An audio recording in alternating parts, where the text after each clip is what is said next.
निजात पाने के लिए लोग लालू जी को लाए। लालू जी भी उसी रास्ते पे कुछ चलते रहे, फिर नीतीश जी को लाया गया। अब नीतीश जी पर भी उस तरह के प्रॉब्लम खड़े हैं। तो आपको क्या लग रहा है कि मतलब जनता के सामने कोई एक ऐसा मानक दिया जाए, कोई ऐसा आधार उसको दिया जाए कि आप इन्हीं को वोट दीजिए, नहीं या इनको आप भाई मानक दिया हुआ है लोकतंत्र में। लोकतंत्र ने बड़ा अच्छा 2 हथियार आपके हाथ में दिया है।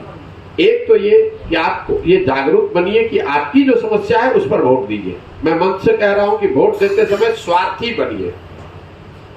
जो आपको बेवकूफ बनाता है वो कहता है कि देश के नाम पर वोट दो, समाज के नाम पर वोट दो, विचारधारा के नाम पर वोट दो। मैं उल्टा कह रहा हूं, मैं कह रहा हूं आप स्वार्थी बनिए, अपने और अपने बच्चों के भविष्य के लिए वोट कीजिए।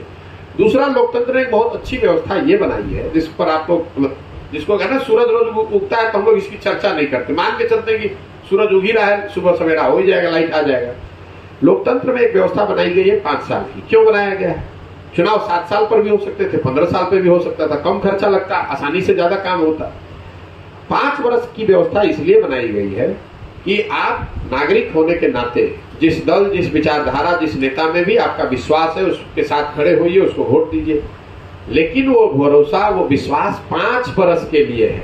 5 वर्ष में अगर उस नेता, उस दल, उस विचारधारा ने आपके विश्वास पर वो खड़े नहीं उतरे तो नागरिक होने के नाते आपकी जिम्मेवारी है कि आप नए लोगों को चुनकर लाइए। कर्नाटक में 1985 के बाद से आज तक कोई भी सरकार रिपीट नहीं हुई है।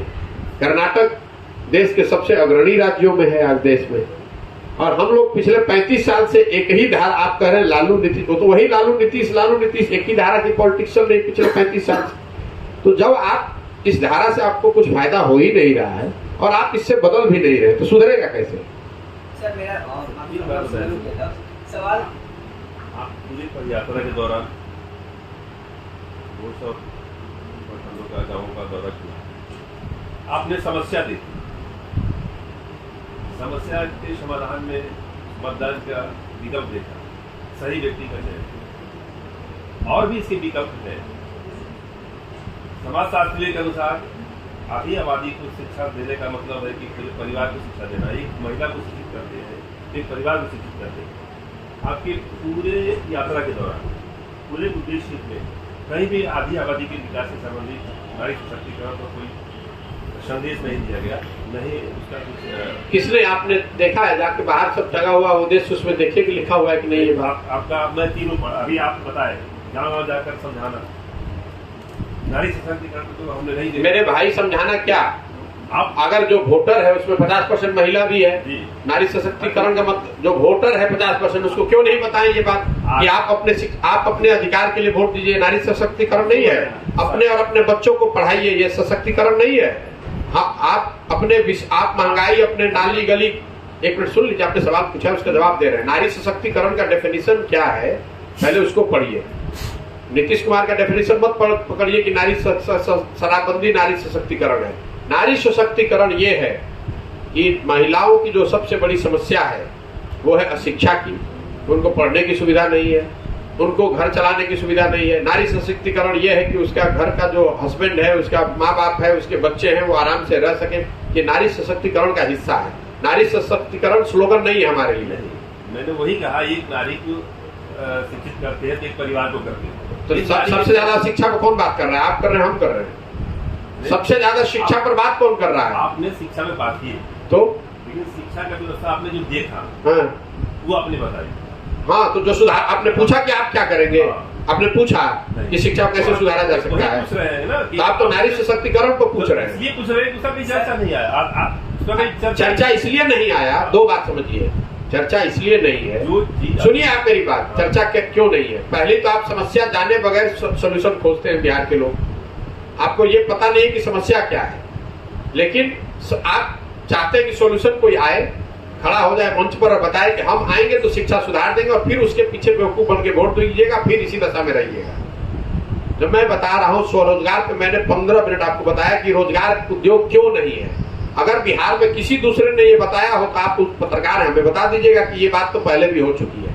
शिक्षा को लेकर जो मैं साल भर क्यों ले रहा हूँ, 1.5 साल, कोई भी उपाय निकालने से पहले जरूरी है कि उस समस्या को समझा जाए, उसके हर पहलुओं को समझा जाए। बिहार में शिक्षा की समस्या इसलिए नहीं है कि टीचर खराब है। टीचर खराब होना एक पहलू है, शिक्षा पर जो शिक्षा को लेकर समाज में जो उदासीनता है वही चीज राजनीति में भी दिख रही है। बच्चे पढ़ नहीं रहे हैं, स्कूल नहीं है, लेकिन जो परिवार जिनके बच्चे पढ़ नहीं रहे हैं वो भी उसके प्रति बिल्कुल जागरूक नहीं है। जब आपका लड़का पढ़ ही नहीं रहा है और आपको इसकी चिंता नहीं है तो मास्टर ठीक हो या खराब हो क्यों पढ़ाएगा? समाज में भी तो जागरूकता होनी, टीचर पेरेंट्स मीटिंग क्यों होता है, आपकी भी तो जागरूकता होनी चाहिए। आप कितना भी स्कूल बना दीजिएगा, जब लोग समझ रहे हैं कि हमारा लड़का पढ़ के भी नौकरी नहीं मिलेगा तो मजदूरी करे अच्छा है, तो जब तक आप उनको समझाइएगा नहीं कि शिक्षा जरूरी है, सिर्फ रोजगार के लिए नहीं। अगर आपको मजदूर भी बनना पड़े तो अगर आप शिक्षित हैं तो बेहतर मजदूर बनिएगा।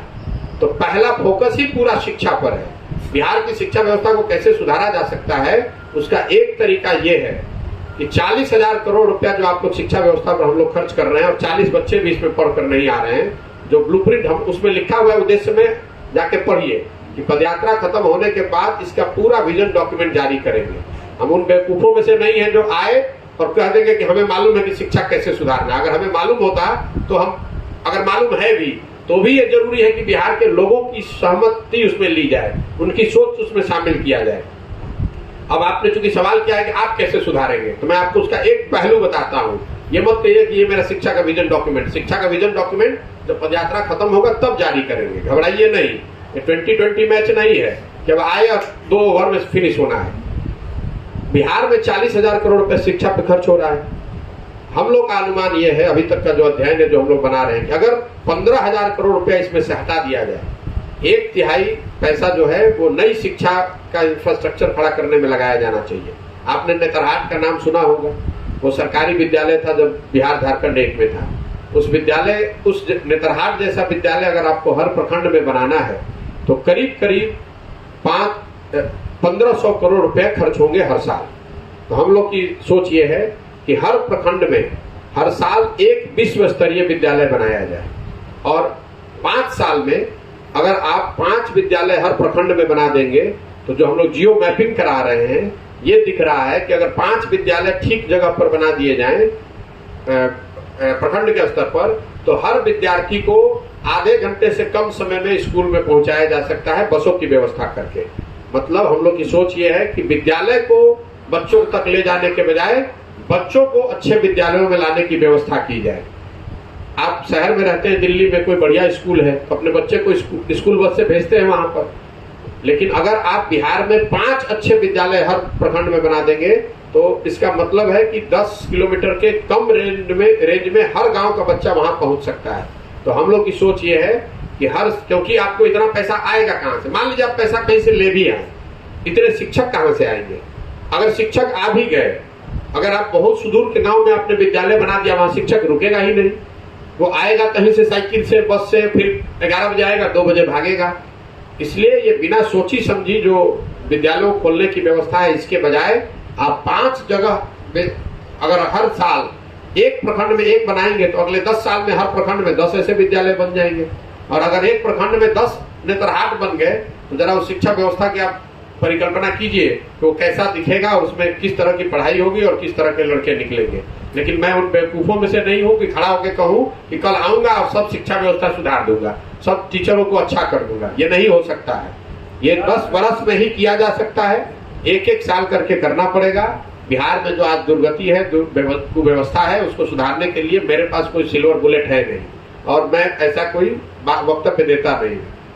यही वजह है कि 60 साल से इस राज्य के ये दुर्दशा है, क्योंकि यहाँ के लोग, यहाँ के नेता, यहाँ का पूरा समाज, हम लोग सब लोग ये चाह रहे हैं कि कोई मंगल ग्रह से आए, कल बिहार को सुधार दे और परसों आप केरल हो जाए। ऐसा नहीं संभव।